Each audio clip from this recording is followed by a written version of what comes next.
வணக்கம்.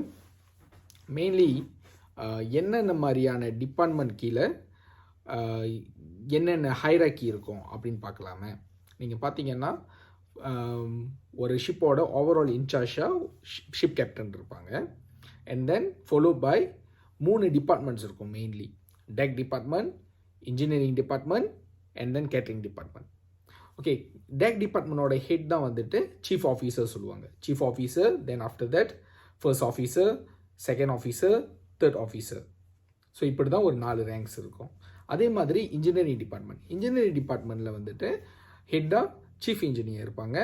தென் follow by second engineer, third engineer, fourth engineer. And then same goes to catering department. Catering டிபார்ட்மெண்ட்டோட head வந்துட்டு chief steward இருப்பாங்க. And then follow by cook, chief cook and then stewards.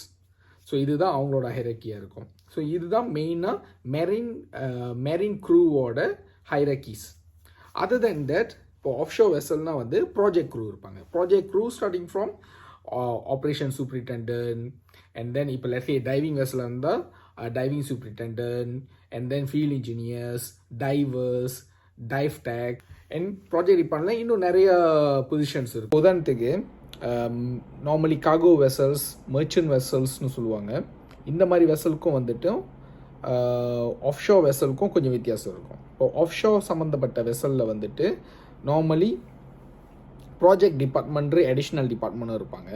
அதே வந்துட்டு cargo வெசல்ஸ்லாம் வந்துட்டு என்ன மாதிரியான positions departments இருப்பாங்கன்னா, ஒன்று வந்துட்டு டெக் டிபார்ட்மெண்ட்ஸ்னு சொல்லுவாங்க. டெக் டிபார்ட்மெண்ட் தான் நாட்டிக்கல் ஆஃபீஸர்ஸ் இருப்பாங்க.